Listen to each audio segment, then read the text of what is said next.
Hey, this is Mike Zwick from If Not For God podcast. Our show, stories of hopelessness turned into hope. Your chosen Truth Network podcast is starting in just seconds. Enjoy it, share it, but most of all, thank you for listening and for choosing the Truth Podcast Network. This is the Truth Network. Coming to you from an entrenched barricade deep in the heart of central North Carolina. Masculine Journey After Hours. A time to go deeper and be more transparent on the topic covered on this week's broadcast. So sit back and join us on this adventure. The Masculine Journey After Hours starts here now. Welcome to Masculine Journey After Hours, and we are talking about a topic that is yours this week, Jim. And so if you want to share with us revisit the topic that we've been talking about? Revisit it. We are discussing what gives us life, what makes us feel alive, what is really our passion when we get down to it. So you could ask the question, or you could make the statement, what makes me come alive is blank, right? So what would that blank be for you? I'm thinking about the breaks. Okay. Yeah, we just came off a break that, anyway, we had fun. It was a good break. So what makes you come alive? I think that's a question.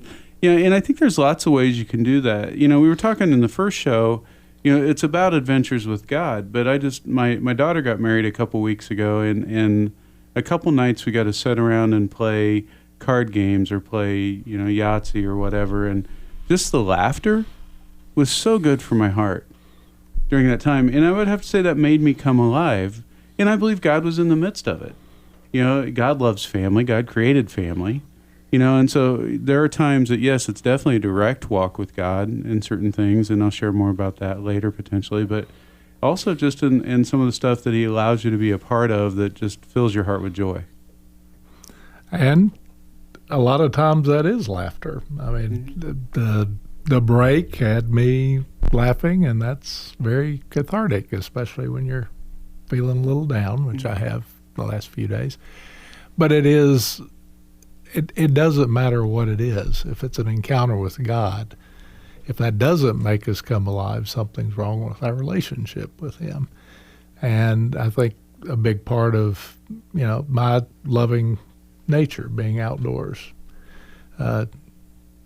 sending pictures to friends that we're sitting on top of Mount Mitchell at 60 degrees when they're baking down here in the 95-degree heat.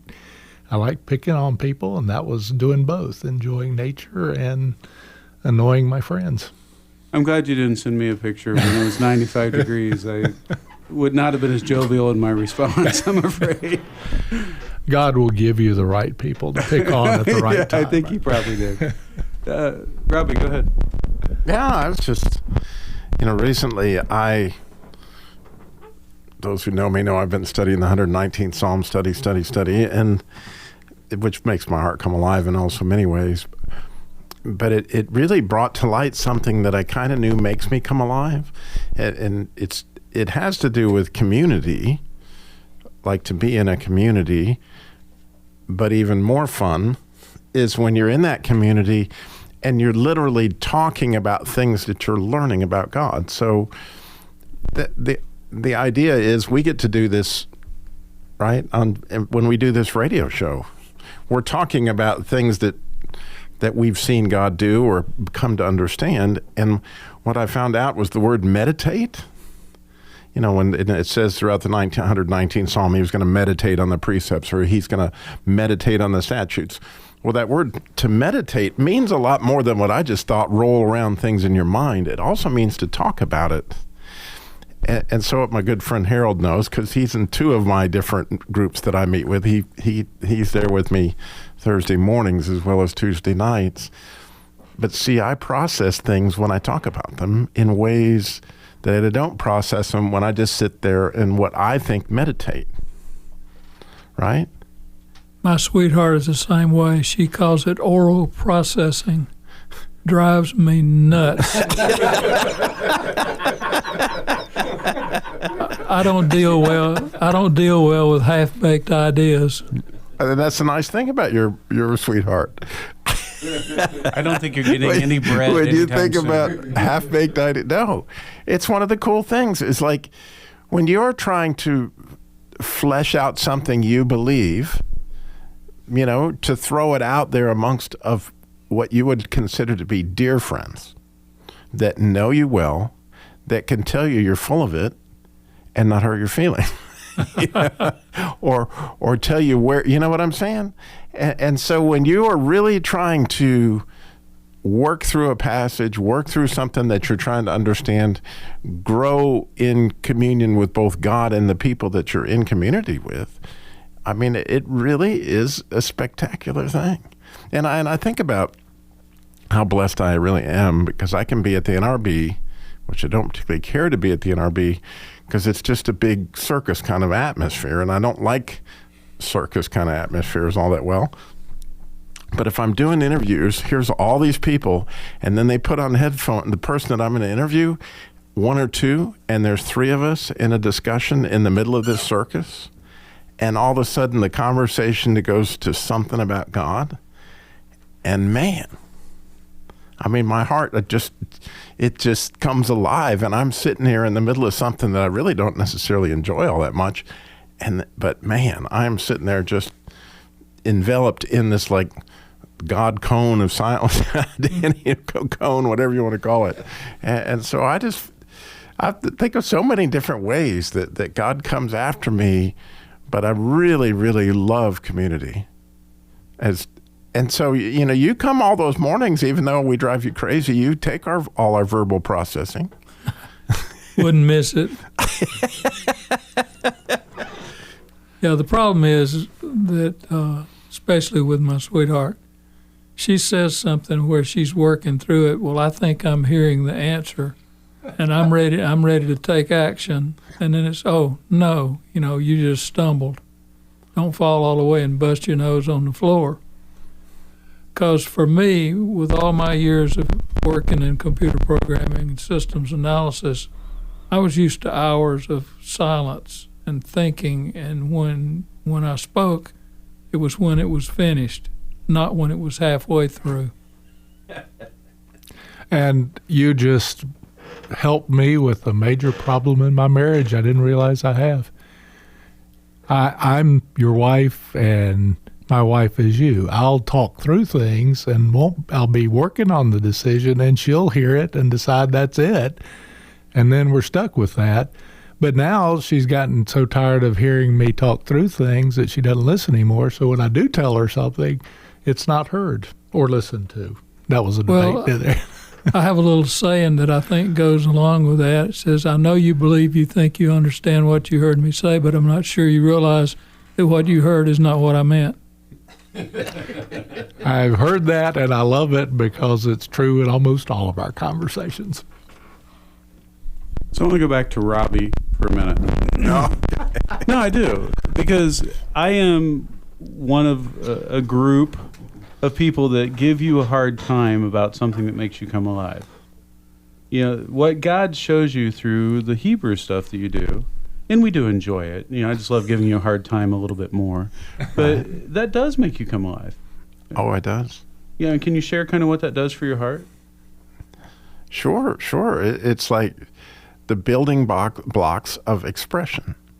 Like, how unbelievable is it that God expressed himself to us, and he actually built the universe on expression. He spoke it all into existence, and then he wrote it down, and he gave it to Moses in his own handwriting. And that we actually have that to this day to sit there to decipher and to ponder and to spend time with as he reveals little secrets to me. I'm just like a kid on a date with the cutest girl in town. Like, really? Just asking her questions and sitting there in Wonderland. No, it's good, and that's something that really speaks to your heart and brings you life. Now, Rodney, I know that you struggled with it, but tell me about when you're out fishing. What is it about being out fishing that really brings your heart to life? Because I know you love doing that. Well, fishing is one of the things, but it's just the wonder. What's going to happen next? You have no idea. You can't see down in there. You don't know where the fish are.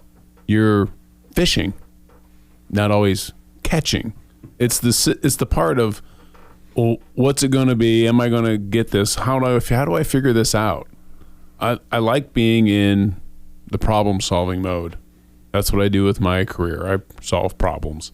And I find myself really enjoying that. And if I can find better ways to solve problems, I like that. But in something like fishing, where I'm such a novice that I really don't know what I'm doing, I have just found so much joy in learning. And just kind of being able to do that, same thing with hunting that I've been doing. It's like, oh, we're going to go dove hunting this weekend.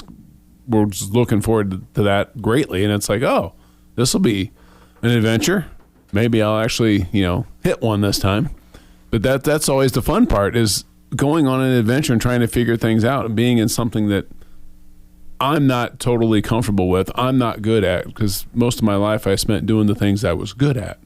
I really am enjoying doing things that, I always liked watching other people do it, like watching other people have fun with it. Like, I never thought I'd be sitting here talking to a microphone, doing a radio show, talking about men, God, and Jesus. That's just not, I never would have pictured that, but I'm absolutely loving it. It's just one of those things that makes your heart come alive when you come here and do the radio show. And that's where I'm finding a lot of joy in coming alive, is just in things that I would have never have tried or done before, that all of a sudden, like, God, why am I here? And he kind of just slowly lets you kind of in on the story as you go along. Mm-hmm. Jim, can I steal your show here for a second? Oh, absolutely. All right. So, question that obviously I didn't prompt you with, before, but sometimes I think God kind of gives them to me. We all talk about boot camp, right, and how it makes us come alive. So let's just throw it out there. What is it about boot camp that makes your heart come alive? We got one coming up in November. We've been promoting it every week. What makes it come alive? What makes that come alive for you? Oh, you grabbed the microphone like you had something, Wayne. You stole it from Rodney. Like he was going. He was here. I got deferring to the old guy who was also had a microphone. Okay. You have to get the scene here. There's 7 of us that are fighting over 3 microphones, and it's usually shoving it to somebody else rather than grabbing it. But mine's pretty quick. One of the things that is always, and I've been to I don't know the number, but quite a few boot camps, from Alaska to Colorado to all the places we've been here. And there's never been a boot camp where I haven't had a real encounter with God. It's different every time, or multiple, but I've never had one where there wasn't one. So I can look forward to going to boot camp and knowing I'm going to sit down and God's going to give me something. Yeah, for me, Robbie actually kind of called it out the other day. I called him. He had kind of heard something from Father regarding me and some of the things that was kind of going on. He didn't know what I was doing, what God was, the adventure that God had me on. But I needed to hear something from Father, and it really is one of the things that brings me alive, is in these boot camps and in life in general. Like, the Lord has given me a gift in being able to listen to others and look and see the glory in others, and not just see it, but call it out. Call it out and give them confidence. Like you said, that they have what it takes. That God has gifted you. Robbie calls it the special sauce. I love how Robbie calls it the special sauce, and all of us have got that. So that's one of the things that kind of brings me alive. Okay. Harold, let's throw it over to you. What is it about boot camp that makes you come alive? Well, I enjoy the talks, the way that the clips are thrown in there. But I'd have to say that to use Danny's phrase, the cone of silence, our covenants of silence that we have. That's a very special part of it for me. Thank you. Anyone else got something they want to add? While Rodney's getting his fixed, I want to come to Danny's defense. We use both cone of silence and covenant of silence, and they mean extremely different things, but sometimes we'll screw them up and switch names, so it makes it fun. Yeah. But then again, we're never silent. No, we try to be. Robbie, you got anything about boot camp that makes you come alive? Yeah, it'd be easier to say what doesn't. but clearly, what you get to do, in every boot camp I've ever been to, there have been men there that I've seen hear from God for the first time and know that they heard from God and sense that there's a relationship there that's available to them that they really did not see on their horizon. And so to see people enter into that adventure, and again, I'm with the Covenant of Silence, I'm with the Clips, I'm, all those things. And if anybody knows, I'll be one of the first people to be there, and I'll be fishing, I'll be one of the last people to leave, because, it calls to my heart in so many ways. But we will do that broadcast on Saturday with the guys talking, and you'll be able to hear that and listen to these guys as their hearts are coming alive, and they're having the experience that I did at my first boot camp, and realize, oh, God wants me to be a man. God's calling me to more than being a parking attendant. He wants me to be a warrior for the kingdom. He wants, and it's just a cool thing. Yeah, and all of that is in our own special way, because he's calling each and every one of us to do that. And I think for me was the discovery through other men, that seeing what God has done in their life and what God did in, like, let's say Corey's life, that very first boot camp that I was with. And I was just to sit there and watch that, I was just in shock. I was like, oh my gosh, this was so impactful, so life-changing for one person in particular. And then it's like, oh, that happens every boot camp to somebody to some degree. Some of us know about it directly because we are fortunate enough to be somebody they kind of talk to or confirm with or have deeper discussions with. Or that's one good thing about being on the team, is that when you go there, it's like then we meet and we get to pray over people at night, and we get to learn about so many different stories that are going on in the camp that week, that it's kind of overwhelming. It's like all these things are going on at one time, and how different things connect in people's lives. I love it when we come into that night, and I love it when, like, specifically Sam was talking about things were going on with Eli and Caleb, and we had the listening prayer, and there was things that went on during that specific time, because Eli was in mine that came to me and I was saying, but then Eli wasn't saying. Then eventually it's like, well, I talked to Caleb and this came, somebody said this, and Sam's listening prayer, and it's like all this stuff came together, and it's like, oh my gosh, Lord, you're working in, you've got all these things going on in different places that come together to one point that, oh, Sam and Eli needed to talk about something. When you have those kinds of things that you could never, ever paint, you couldn't write it out. Just like the Bible itself, you can't ever picture anybody coming up with these stories. Nobody could. And nobody, all these many different authors could not have weaved something that's so perfect.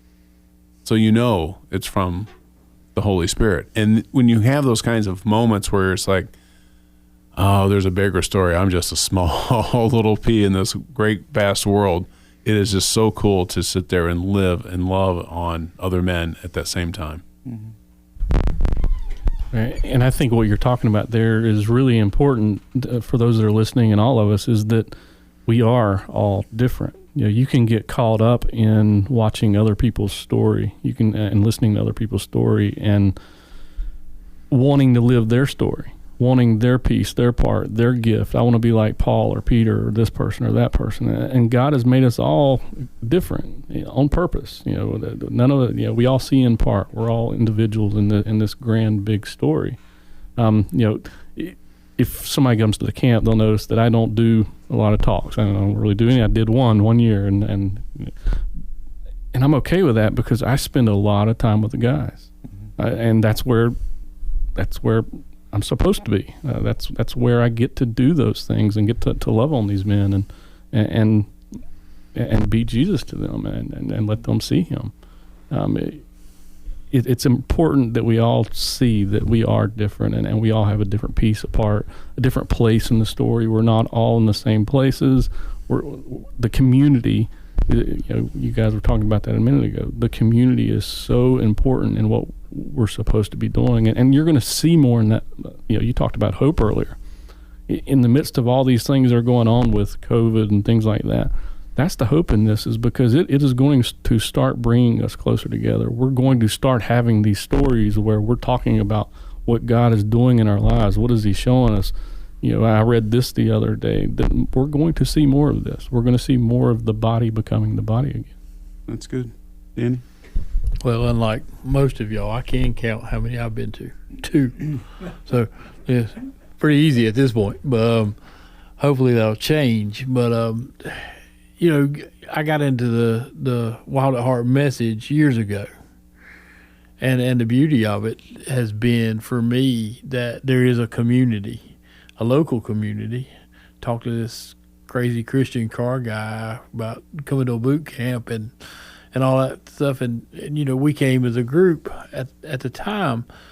But what it means to me and what makes it so alive is this message is more about manhood and makes you more alive than anything I've encountered. I've been to many men's functions and 7 easy steps to Jesus and all that good stuff, but this just seemed to speak more to my heart than anything, and to see people living it out was really exciting. It still is.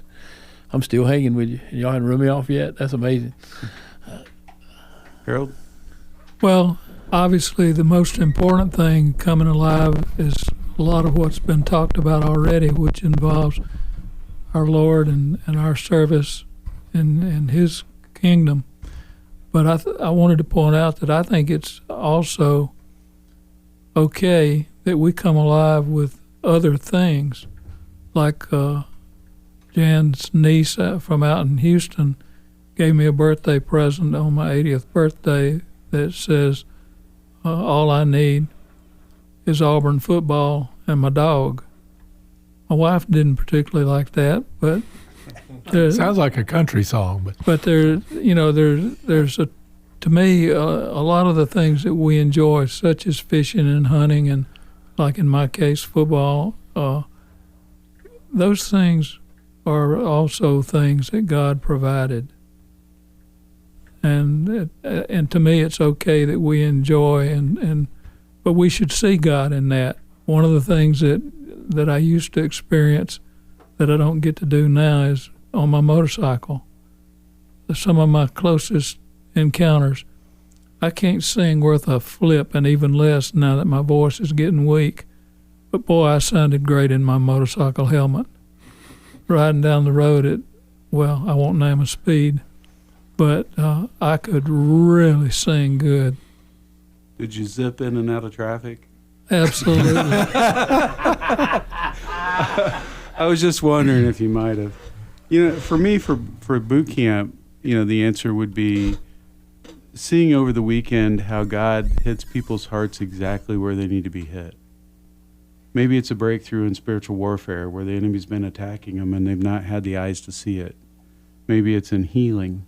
That they've had a place that they've not let anyone touch, but they let God in to touch it and start the healing process. And just the parts that He allows us to play in that, I guess I can just speak for me that, sometimes something that feels like it just popped in my head and comes out, God uses for somebody else to have breakthrough, and how incredible that journey is and how humbling that journey is. It's always amazing to see Him at work, right? And you can't help but feel alive when God's at work and He's changing people's hearts. And that's a pretty cool thing for me. And then specifically, I was going to share I'm not going to play the clip that I had, but I asked God, the other day, because, sometimes I talk to Him, and I was driving along and I said, God, what makes me come alive? And he said the word hope, which made me laugh because it's my word for the year that I'm really negligent on working on. And I'm like, good one, God, thank you. And I said, no, really, what do you mean by that? And he said, well, what's the opposite of hope? Which would be despair, but in my case, it tends to be more fear. Right? And it reminded me of this quote that I read the other day, and I don't know who it was from, but it says, fear does not stop death, it stops life. And worrying does not take away tomorrow's troubles, it takes away today's peace. Right? And that's where I spent a lot of my life, letting my joy be robbed, letting my life be robbed, letting the hope be faded. And over the last whatever period of time, more than this year, God's just bringing it to light to me this year, is how important hope is to the way I feel alive. Because when you feel like there's no hope, is there any reason to have a feeling of feeling alive? Right? And he helps me find hope in a lot of places that I wouldn't necessarily have looked in the past. Yeah, no hope is death. Yeah. It's certainly not life.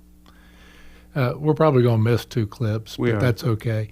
I heard from God, and it's for the men out there and women that don't feel like they do.